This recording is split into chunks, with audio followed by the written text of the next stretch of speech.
Now let's begin. Raymond Salazar learned to read people in the oil fields of West Texas. 20 years of managing roughneck crews taught him that most folks revealed their true nature when they thought no one important was watching. He built Salazar Energy Solutions from a single pickup truck into a company worth $40 million, not by trusting easily, but by recognizing snakes before they bit. He should have recognized the snake living in his house. Raymond met Lisa Hendricks at a charity gala in Dallas 7 years ago. She wore a blue dress that matched her eyes and laughed at his stories about blowout preventers with genuine interest. She seemed different from the oil money socialites, warmer, more grounded. She said she valued family above everything. He proposed 4 months later. The wedding was modest by Dallas standards. Lisa's parents, Stuart and Bertha Hendricks, owned a successful chain of dental practices across North Texas. Old money, or what passed for it in a state where fortunes changed hands every generation. Stuart was quiet, deferential. Bertha ran everything: the practices, the family, the conversations. She had pale blue eyes that never quite smiled, even when her mouth did. "You'll take good care of our daughter," Bertha told Raymond the night before the wedding. "Not a question." "I will," he promised. "See that you do." She patted his arm with fingers that felt like ice through his shirt. "Family is everything, Raymond. Remember that." Their son Justin arrived 2 years into the marriage. 7 pounds, 6 ounces of screaming, perfect humanity. Raymond held him in the hospital and felt something shift in his chest, a vulnerability he'd never experienced. He would kill for this child, die for him, move mountains. The first year was sleepless and wonderful.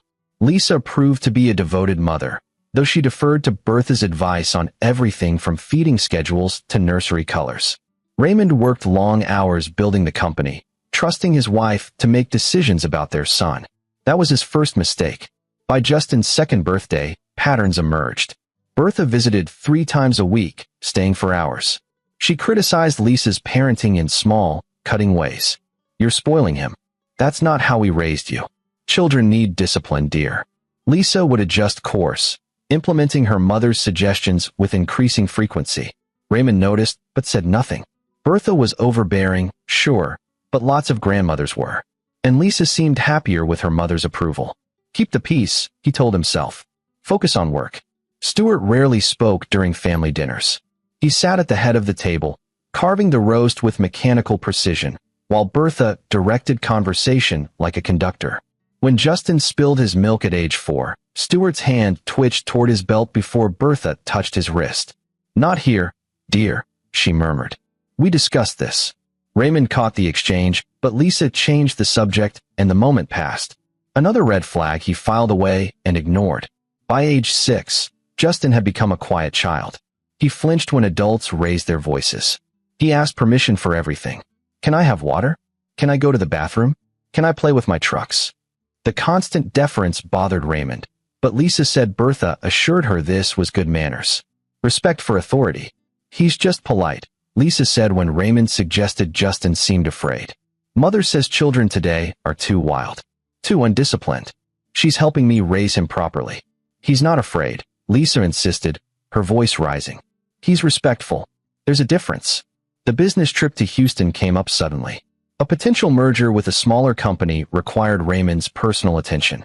The deal could add $15 million to Salazar Energy's bottom line, but it meant 3 days of negotiations and site inspections. "You'll be fine?" Raymond asked Lisa the night before he left. Justin was already asleep, tucked into bed after a quiet dinner where he'd barely spoken. "Of course." Lisa kissed his cheek. "Mother offered to help while you're gone. Justin loves spending time there." Something cold touched Raymond's spine. "Maybe I should." "Raymond, it's 3 days. We'll be fine. Close your deal. Make us proud." He left Tuesday morning, briefcase in hand, that cold feeling still present but ignored. "Focus on business. Trust your wife. Everything's fine." The Houston negotiations went smoothly. Too smoothly. By Thursday afternoon, Raymond had the signatures he needed and a promise to finalize the merger within 60 days. He called Lisa to share the good news. "That's wonderful," she said, but her voice sounded thin, stretched. "When will you be home?" "Friday evening, like I said." "Why? Is everything?" "Everything's fine. Justin's at Mother's house. He's been there since yesterday. She's teaching him manners." That cold feeling spread through Raymond's chest. What kind of manners? Just proper behavior. She says he's been difficult lately. Talking back. Lisa's voice dropped to a whisper. I should go? Dinner's burning. She hung up before Raymond could respond. He stared at his phone in the hotel room. Houston's skyline glittering outside his window. Difficult? Justin? The boy who asked permission to breathe? Something was deeply wrong. Raymond knew it the way he knew when a well was about to blow. A pressure building. Invisible, but undeniable. He checked his watch. 6:45. If he packed now, hit the road by 7, he could be in Dallas by midnight. Home by 1. Raymond threw clothes into his bag without folding them. The drive north on I-45 felt endless. Raymond's mind churned through possibilities, each worse than the last. He called Lisa twice. Both times it went to voicemail. He called the Hendricks house. No answer. By the time he pulled into his driveway at 12:53, his hands ached from gripping the steering wheel. The house was dark. Lisa's car was gone. Raymond unlocked the front door. Lisa? Justin? Silence. He checked Justin's room. The bed was made, undisturbed. He checked the master bedroom. Empty. He called Lisa again. This time she answered. Raymond? What's wrong? Where are you? I'm at a hotel. Near Mother's house. Justin was so upset I thought it better to stay close. I was going to tell you. Why is Justin upset? What happened? He's being punished. Mother is. She's helping him learn. I told you this. Raymond's vision narrowed to a single point. What address? What hotel? Raymond, you're scaring me. What? Address. She gave it to him. Then, quieter, he's not at the hotel.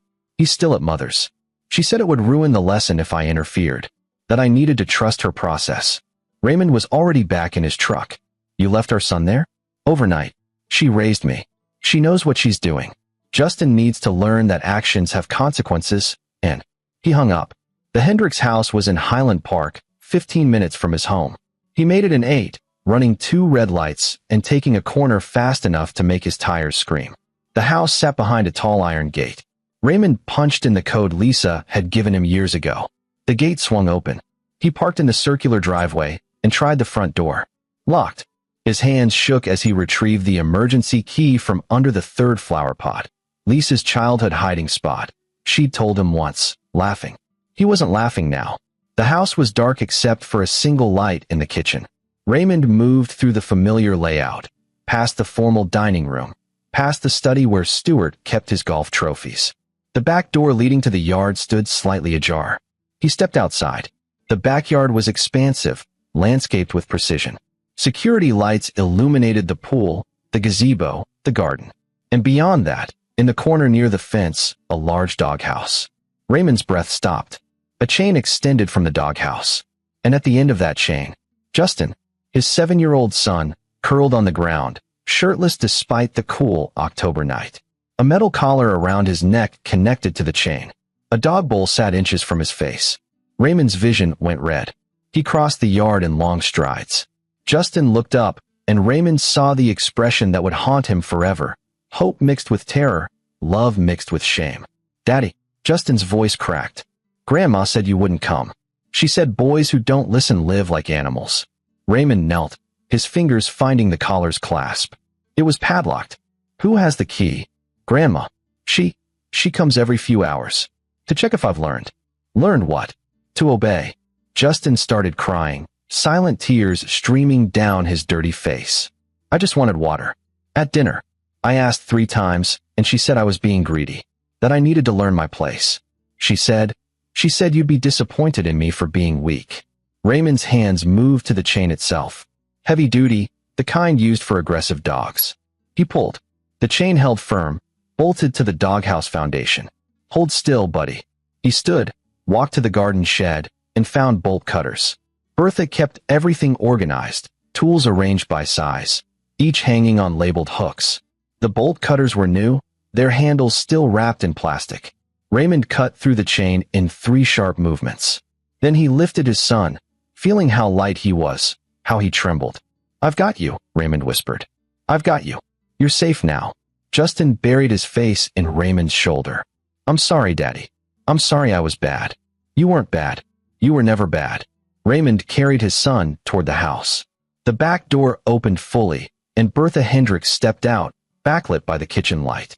She wore a silk robe and an expression of mild annoyance. "Raymond, we weren't expecting you until tomorrow."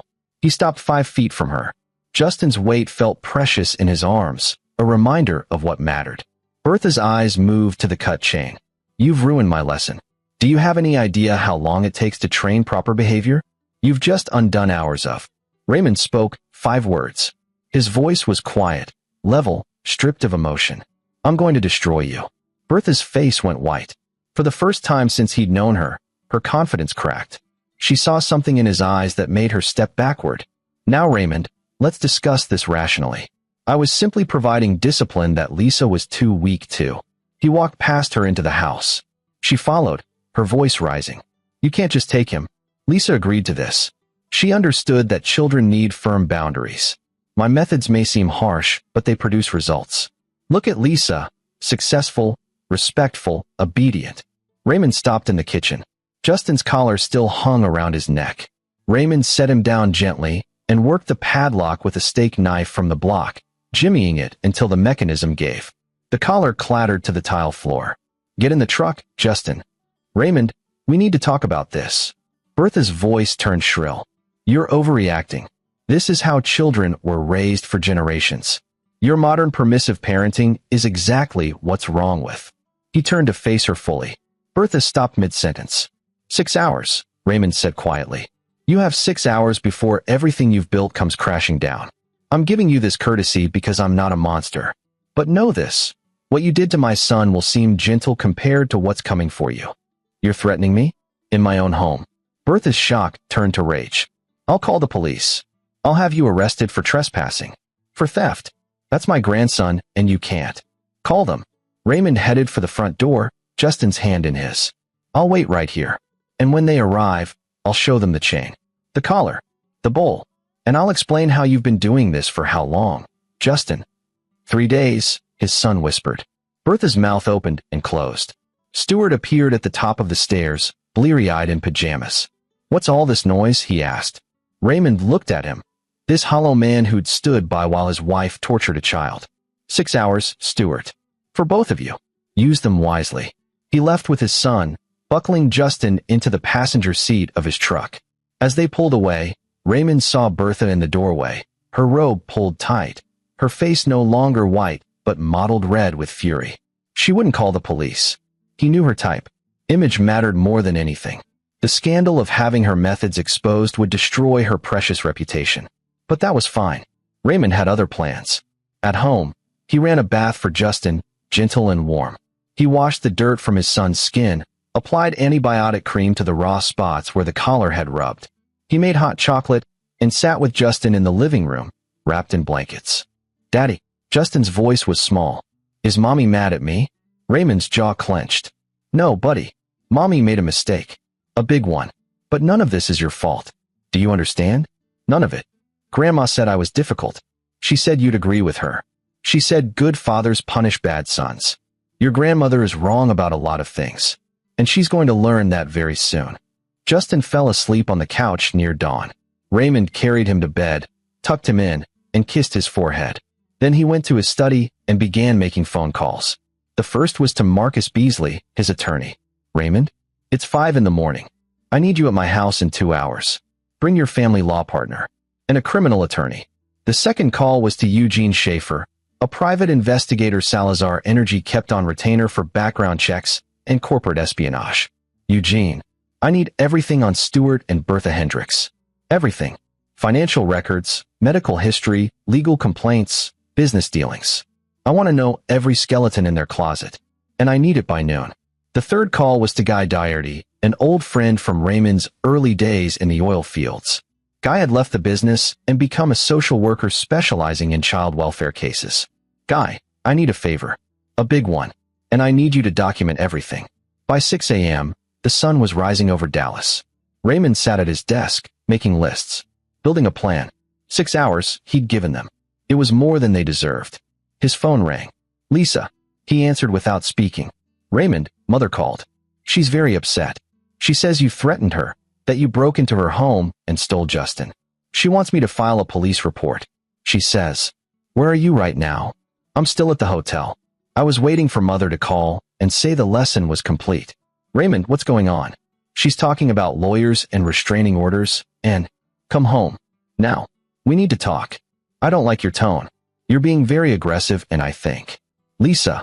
His voice dropped to something cold and hard. Your mother chained our 7-year-old son to a doghouse. She put a collar around his neck and made him eat from a bowl on the ground. For 3 days. So you can come home and we can discuss this like adults? Or you can stay where you are and I'll have my attorneys contact you there. Your choice. Silence stretched for 10 seconds. 20. I'm coming home, Lisa whispered. Raymond hung up and returned to his lists. He had 6 hours to prepare. 6 hours to build something that would crush Bertha Hendricks so completely she'd never recover. And he was going to make every second count. At 7 a.m., Guy Doherty arrived with a medical examiner and a photographer. They documented Justin's injuries with clinical precision, the abraded skin, the bruising, the dehydration. The photographer took pictures from every angle while Guy filled out forms in careful block letters. This is severe abuse, Guy said quietly, outside Justin's bedroom. The psychological damage alone. Raymond, I need to report this. I'm a mandatory reporter. I can't. I know. That's why you're here. Report it. But I need copies of everything first. At 8 a.m., Marcus Beasley arrived with 2 other attorneys. A severe woman named Regina Curtis who specialized in family law, and a younger man named Jose Wells who handled criminal defense. Talk, Marcus said, setting up in Raymond's dining room. Raymond laid out everything. The history of Bertha's control, Lisa's compliance, Justin's treatment, the chain, the collar, the 3 days of torture disguised as discipline. Regina's expression grew darker with each detail. We can get emergency custody within hours. File charges against both grandparents. Press for full prosecution. No, Raymond said. Not yet. Raymond, I don't want them arrested. Not immediately. I want them destroyed. Jose leaned back in his chair. That's a dangerous road. If you're planning anything illegal. I'm not planning anything illegal. Raymond smiled, and it wasn't pleasant. I'm going to use the law, their own reputation, and their circle of influence to dismantle everything they've built. And they're going to know exactly who's doing it. At 9 a.m., Eugene Schaefer called back. You're not going to believe what I found. How fast do you want this? Everything. Now. I'm sending encrypted files. Raymond, this woman has enemies. A lot of them. Former employees of the dental practices with NDAs and sealed settlements. Accusations of workplace harassment. Financial irregularities in her practice management that got quietly swept under the rug. And Stewart, he's got a sealed DUI from 6 years ago. The kind that requires connections to make disappear. Raymond's smile widened. Keep digging. I want names of everyone they've hurt. Everyone they've silenced. Everyone who's been waiting for someone to take them down. At 9:45, Lisa's car pulled into the driveway. Raymond met her at the door. She looked exhausted, her makeup smudged, still wearing yesterday's clothes. Where's Justin? She asked. Sleeping. Recovering from being tortured by your mother.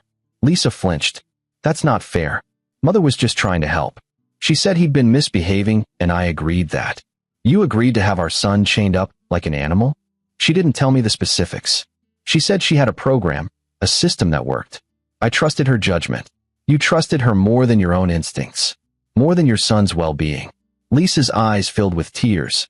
That's not true. I love Justin. Everything I've done has been to raise him properly. Mother said modern parenting was too soft, that children need. Your mother is a sadist. And you enabled her. The word hung between them like a blade. Lisa's tears spilled over. How dare you? I'm his mother. I would never hurt him. Everything I've done has been because I love him and I want him to grow up strong and respectful and... He's terrified of you, Raymond said quietly. Of me. Of every adult in his life, because you taught him that asking for water makes him bad. That normal childhood behavior deserves punishment that would get you arrested if you did it to a dog. I didn't know it was that severe. Mother said. I don't care what she said. Raymond's control finally cracked. You're his mother. Your job is to protect him, not to hand him over to that woman and trust that whatever she does is fine because she's your mother and she must know best. Lisa collapsed into a dining room chair, sobbing. I'm sorry. I'm so sorry. I just wanted to be a good mother. She kept saying I was doing everything wrong and I didn't know what to do and... You're moving out. Lisa's head snapped up. What? Today? Right now? Pack what you need and go to a hotel. Not your mother's house. Not anywhere near her. If you want to save this marriage, if you want any relationship with Justin, you're going to get into therapy and figure out how you became someone who could let this happen. You're kicking me out. I'm giving you a chance to fix yourself. Take it or don't. But you're not staying here until I know Justin is safe with you. Lisa stared at him, mascara streaked and broken. Raymond, please. We can work through this together. As a family. We stopped being a family when you let your mother put our son in a collar. She left an hour later, 2 suitcases in hand, still crying. Raymond watched her drive away and felt nothing but cold determination. At 11 a.m., with 90 minutes left on his 6-hour deadline, Raymond made 3 more calls. The first was to Sonia Fay, a reporter at the Dallas Morning News who specialized in investigative journalism and had broken several stories about white-collar crime and abuse in respected families. Ms. Fay, my name is Raymond Salazar. I have a story about child abuse, sealed settlements, and a prominent Dallas family using their money and influence to cover up a pattern of violence. Interested? The second call was to the Texas State Board of Dental Examiners. I'd like to file a formal complaint against Bertha Hendricks and review the sealed settlements involving former employees of Hendricks Dental Group. I believe you'll find a pattern of workplace abuse that's relevant to her licensing. The third call was to an organization called Justice for Children that specialized in high-profile abuse cases and advocated for stronger child protection laws. I'd like to make a donation, $10 million, and I'd like you to use my son's case as the centerpiece of your next campaign. At 12:58 p.m., 2 minutes before Raymond's 6-hour deadline expired, Bertha Hendricks received the first knock on her door. It was a process server delivering notice that Raymond Salazar was filing for emergency custody of Justin Salazar, citing severe child abuse. Attached were photographs, medical reports, and sworn statements. At 1:15 p.m., she received the second knock. A detective from the Dallas Police Department Child Abuse Unit wanted to ask some questions about an incident involving her grandson. At 1:45 p.m., her attorney called in a panic. The Dallas Morning News was running a story in tomorrow's edition about allegations of abuse and misconduct at Hendricks Dental Group, with named sources from former employees willing to go on record. At 2:30 p.m., the Texas State Board of Dental Examiners notified her of an immediate investigation into her business practices and professional conduct. At 3 p.m., her phone started ringing. Friends, country club members, people she'd known for 40 years, all asking the same question. Bertha, what's going on? What did you do? By 4 p.m., the story had spread across Dallas social media. Someone had leaked the photographs, not the worst ones. Raymond had made sure of that, protecting Justin's dignity, but enough to show a child in a collar, a chain, a doghouse. The caption read, Highland Park grandmother accused of torturing 7-year-old grandson. Bertha Hendricks' reputation, built over 62 years of careful image management, crumbled in 6 hours. Just as Raymond had promised. But he wasn't done. Not even close. The custody hearing happened fast, 48 hours after Raymond filed. Judge Virginia Walters took one look at the evidence and granted emergency sole custody to Raymond, with supervised visitation only for Lisa, pending her completion of a court-ordered psychological evaluation and parenting classes. Bertha wasn't granted any visitation rights at all. This court finds the evidence of abuse compelling and disturbing, Judge Walters said, her voice crisp. Mrs. Hendricks, you're fortunate that criminal charges are still pending. If I had my way, you'd be in hand-holding already. Bertha sat between her attorneys, her face a mask of rage barely contained. Stewart sat beside her, silent as always. Raymond took Justin home. His son was quiet in the truck, processing everything. Daddy? Will Grandma come to our house? No, buddy. Never again. I promise. Good. Justin looked out the window. Then, quieter. I hate her. I know. Is it bad to hate someone? Raymond thought about his answer carefully. Hate can eat you up from the inside if you let it. But sometimes, knowing someone did wrong and deciding you don't want them in your life, that's not hate. That's protection. That's wisdom. Justin nodded slowly. Can I protect myself from Grandma? You'll never have to see her again. I'll make sure of it. The criminal investigation moved forward. Guy Doherty's report, combined with the medical evidence and Justin's testimony to a trained child forensic interviewer, built an airtight case. But Raymond knew criminal prosecution alone wasn't enough. Bertha would get a good lawyer, probably plead down to minimal charges, maybe avoid jail time entirely. Rich people in Dallas had a way of sidestepping consequences. So Raymond built something more permanent. Eugene Schaefer's investigation uncovered 7 former employees of Hendricks Dental Group who'd signed NDAs after experiencing workplace abuse. Bertha had a pattern. She'd berate employees publicly, threaten their careers, create hostile work environments, then offer them settlement money contingent on their silence. Raymond contacted each one personally. He offered to pay their legal fees if they wanted to break their NDAs and go public. He offered financial support if Bertha sued them for breach. He offered them something they'd never had before, someone willing to stand up to her. 6 of the 7 agreed. Their stories hit the news over the following week. A dental hygienist who'd been forced to work despite a miscarriage. A receptionist who'd been called stupid and worthless daily for 2 years. An office manager who'd discovered financial irregularities and been threatened into silence. The Texas State Board of Dental Examiners suspended Bertha's license pending their investigation. Hendricks Dental Group lost half its patients within 2 weeks. The criminal trial for child abuse began 8 weeks after the incident. The prosecutor, a woman named Holly Morton, was fierce and methodical. She'd reviewed every piece of evidence, interviewed Justin personally, and come away convinced this was the most clear-cut abuse case she'd seen in 20 years. "We're going to put her away," Holly told Raymond before the trial began. "People like her, who abuse their power and hurt children, they don't get to walk free. Not on my watch." The trial lasted 4 days. Justin didn't have to testify in person. His forensic interview was played for the jury instead. Raymond sat in the courtroom and watched 12 people's faces as they heard his 7-year-old son explain, in a small voice, how Grandma said boys who don't listen live like animals. 2 jurors cried. Guy Doherty testified about the medical evidence, the photographs, the severity of the psychological trauma. Eugene Schaefer testified about his investigation, the pattern of abuse Bertha showed in all aspects of her life. Lisa testified too, brought in by the defense to claim Bertha was a loving grandmother who'd never shown signs of cruelty before. But under cross-examination, Lisa admitted she'd left Justin with Bertha for 3 days without checking on him, that she'd ignored his phone calls, that she'd chosen her mother's approval over her son's well-being. The jury deliberated for 90 minutes. Guilty on all counts: child abuse, unlawful restraint, endangerment of a minor. Bertha Hendricks was sentenced to 8 years in prison. Stuart Hendricks was charged as an accessory. He'd known about the punishment and done nothing. He took a plea deal, 2 years in prison, followed by 5 years probation. But the legal consequences weren't the worst of it for Bertha. The worst was watching her entire life disintegrate. Hendricks Dental Group filed for bankruptcy 3 months after her conviction. The financial irregularities Eugene had uncovered turned into a full IRS investigation. Bertha and Stuart owed back taxes, penalties, and interest totaling $3.2 million. Their Highland Park mansion went up for sale. It sat on the market for 9 months before finally selling at a loss. Their country club revoked their membership. Their friends stopped calling. The dental school that had honored Bertha with a Distinguished Alumni Award quietly removed her name from their Hall of Fame.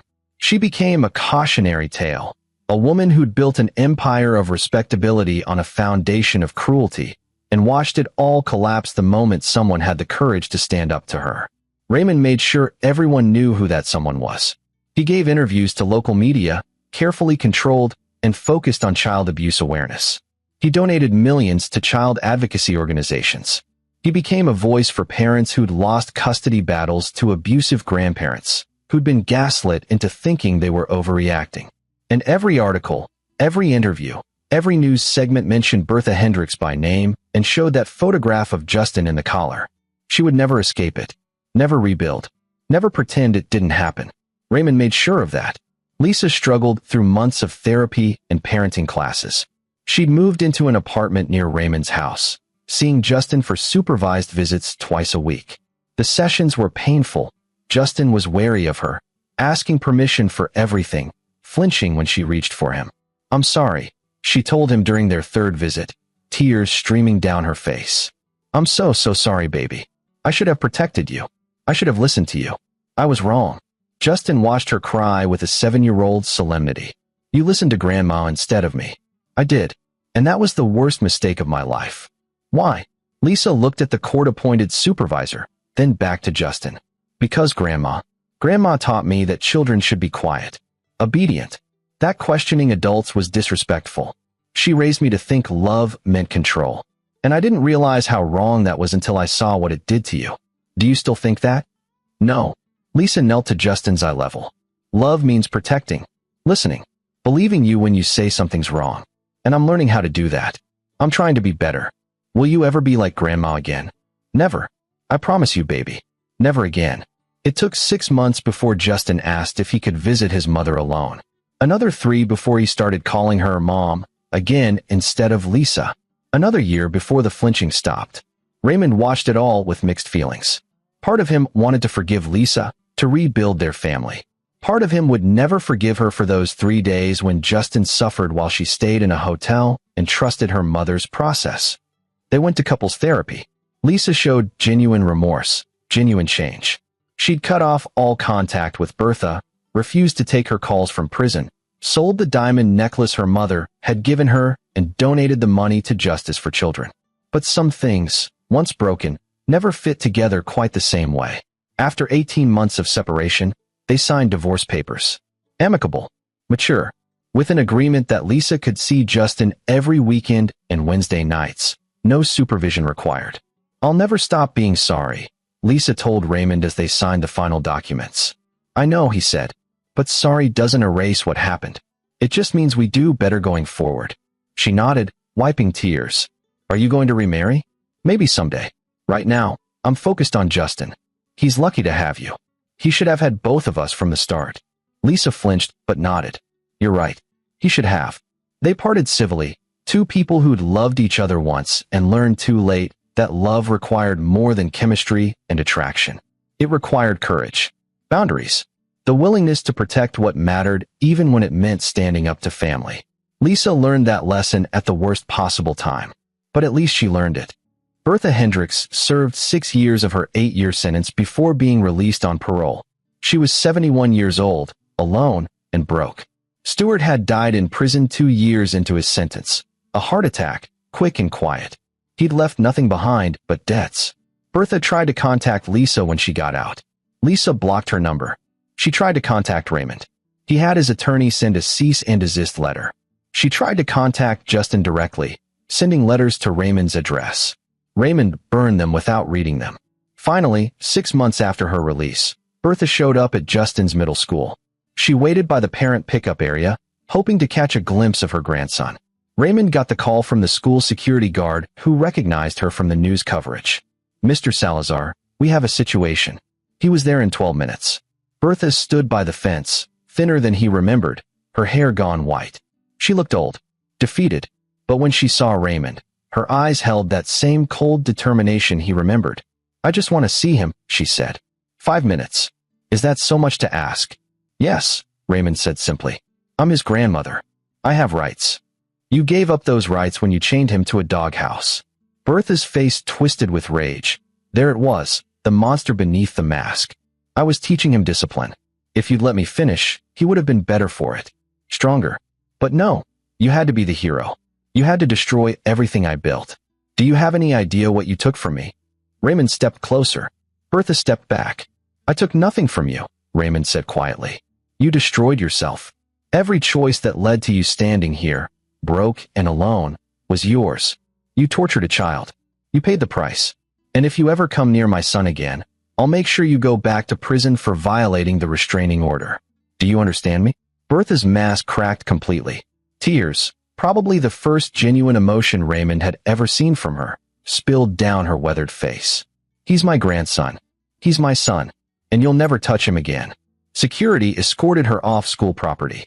Raymond stayed and watched until her car disappeared around the corner. That night, he told Justin what happened. His son, now 13, listened with the quiet intensity he'd developed. He was doing well. Therapy had helped. Time had helped. Raymond's unwavering protection had helped. He had friends. He played soccer. He got good grades. He laughed. Are you okay? Raymond asked. Justin thought about it. Yeah, I am. It's weird, I don't really remember what she looks like anymore. When you said she was at school, I tried to picture her face, and I couldn't. That's good, buddy. That means you're healing. Did she look old? Very. Good. Justin returned to his homework. Then, without looking up, thanks for destroying her, Dad. Raymond's throat tightened. You're welcome. I know that sounds bad.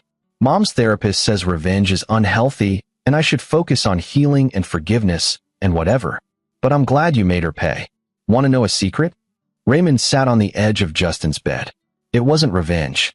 Revenge is about making yourself feel better. What I did was about making sure she could never hurt you or anyone else again. That's called justice. Justin looked up, his eyes, so much older than 13, meeting Raymond's. What's the difference? Revenge is about the past. Justice is about the future. Did it work? The justice part. Raymond thought about Bertha's broken life, the former employees who'd finally gotten their voices back, the changes in Texas law around mandatory reporting that had come from Justin's case. He thought about the families who'd reached out to him, saying his story gave them courage to stand up to their own abusers. Yeah, he said. I think it did. Justin smiled. A real smile, the kind Raymond had worried he'd never see again after that night in the backyard. Cool. Can you help me with my algebra homework? I don't understand quadratic equations. And just like that, they were back to normal life. Homework and dinner and mundane conversation about soccer practice and upcoming tests. Because that was the real victory. Not Bertha's downfall. Not the legal wins, or the media coverage, or the satisfaction of watching her empire crumble. The real victory was sitting at the kitchen table with his son, helping with homework, and knowing that Justin felt safe enough to worry about quadratic equations instead of whether he'd be punished for existing. That was justice. Everything else was just cleanup. 5 years later, Raymond sat in the audience of Justin's high school graduation. His son walked across the stage, tall and confident, accepting his diploma with a handshake and a smile. He'd grown into a good kid, kind, thoughtful, with a backbone of steel beneath his gentle demeanor. Lisa sat 3 seats down from Raymond, her new husband beside her. They'd reconciled their relationship enough to co-parent effectively. Justin spent weekends with Lisa, holidays split evenly. It worked. After the ceremony, they gathered for photos. Justin stood between his parents, grinning, his whole life ahead of him. Where to for college? Lisa's husband asked. MIT, Justin said proudly. Engineering program. They offered a full scholarship. Raymond felt pride swell in his chest. His son, smart, capable, unbroken despite everything. That night, alone in his house, Raymond found himself thinking about that October night 8 years ago. The chain, the collar, the 5 words that had started everything. I'm going to destroy you. He'd kept that promise. Completely. Thoroughly. And he'd do it again without hesitation. But tonight, watching his son graduate, seeing the man Justin was becoming, Raymond realized something. The best revenge wasn't Bertha's destroyed reputation or her prison sentence or her lonely, broke old age. The best revenge was this: Justin had won. Despite everything Bertha had done to break him, to teach him he was less than human, to crush his spirit, he'd won. He was happy, healthy, whole, and Bertha would die knowing she'd failed completely. That was the real justice. Raymond poured himself a whiskey and raised the glass to the empty room. To you, buddy, he said quietly. You earned it. Somewhere in a small apartment on the wrong side of Dallas, Bertha Hendricks sat alone, watching her grandson's graduation on Facebook. Lisa had made the photos public. She'd been blocked from commenting, blocked from liking, blocked from participating in his life in any way. She zoomed in on Justin's face, looking for any sign of the frightened, obedient child she'd tried to create. She found nothing. Just a confident young man, smiling at a future she'd never be part of. Bertha closed the laptop and sat in the darkness of her apartment, listening to sirens and traffic and the sounds of a life she'd destroyed through her own cruelty. She'd told herself for 8 years that she'd done nothing wrong, that Raymond had overreacted, that the punishment fit the crime, that children needed discipline and society had gone soft, and she'd been right all along. But looking at that photo, seeing Justin smile, she felt something she'd never allowed herself to feel before. Regret. Not for getting caught. Not for losing everything. But for the kind of person she'd been. The kind who could put a child in a collar and call it love. The kind who'd valued control over connection, obedience over compassion. She'd built her entire life on being right, being in charge, being respected, and in the end, she died alone with none of those things. The really bitter part? She'd done it to herself. Raymond Salazar hadn't destroyed her. She destroyed herself. He just made sure everyone saw it. Bertha Hendricks died 3 years after Justin's graduation, alone in that small apartment, of complications from pneumonia. She was 79. Lisa called Raymond to tell him. He listened quietly, then said, "Are you okay?" "I don't know. Should I go to the funeral?" "That's up to you." "Would Justin want to go?" "Ask him." Justin declined. "I don't know that person anymore," he told his mother gently. "If you need to go, I understand. But I'm good." Lisa went to the funeral. 7 people attended. 3 were from the nursing home where Bertha had been living, there because it was their job. Stuart's grave was next to Bertha's plot. Lisa stood between them, looking at the woman who'd shaped her life in ways both terrible and profound. "I'm sorry you died alone," Lisa whispered. "But I'm not sorry I chose Justin over you. I should have done it sooner." She left flowers. Not for forgiveness, just for closure. The next weekend, Justin came home from MIT for spring break. Raymond picked him up at the airport, and they drove home talking about classes and projects and a girl Justin was dating who made him laugh.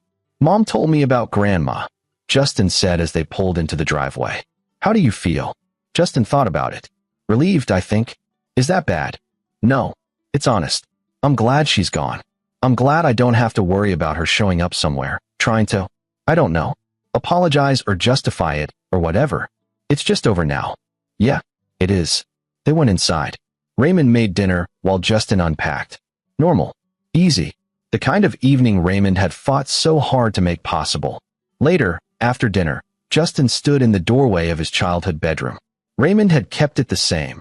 Posters of soccer players, trophies from middle school, a bookshelf full of engineering textbooks Justin had devoured in high school. "Dad, yeah. Thank you. For that night. For believing me. For fighting for me." Raymond's chest tightened. "Always, buddy. Always. I know some kids whose parents didn't believe them. Or believed, but didn't do anything. They were scared or worried about family drama, or whatever. You acted. You saved me. You saved yourself. You survived. I just made sure the people who hurt you paid for it." Justin smiled. "You destroyed them." "I did." "Good." That night, Raymond sat in his study, looking at a framed photo from Justin's graduation. His son's face, bright with possibility. He thought about Bertha, dead and unmourned. About Lisa, trying to rebuild herself. About Stuart, who'd enabled evil through silence. About all the people who'd stood by while a child suffered because they were too afraid or too weak or too complicit to act.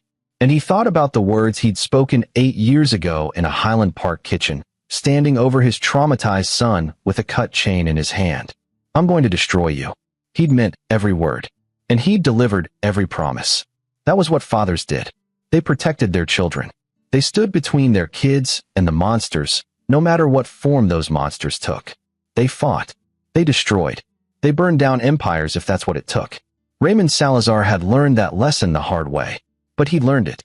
And his son had survived because of it. That was the only thing that mattered. The rest, Bertha's downfall, the legal victories, the public vindication, those were just the details. The victory was Justin, alive and whole and happy. Everything else was just making sure the monsters paid. And they had. Completely. Finally. Justice, Raymond had told his son, was about the future. And Justin's future was bright. That was the real ending to this story. Not Bertha's death or her lonely funeral. But Justin's life. Full and free and his own. Raymond closed the photo and turned off the light. Tomorrow, he'd take his son to breakfast. They'd talk about MIT, about engineering projects, about the girl who made Justin laugh. They'd talk about the future. Because that's what winners got to do. And his son, despite everything, was a winner. The monsters were dead. The victim had become a survivor. And the father who'd sworn to destroy anyone who hurt his child, he'd kept his promise. Every single word. This is where our story comes to an end. Share your thoughts in the comments section. Thanks for your time. If you enjoy this story, please subscribe to this channel. Click on the video you see on the screen, and I will see you there.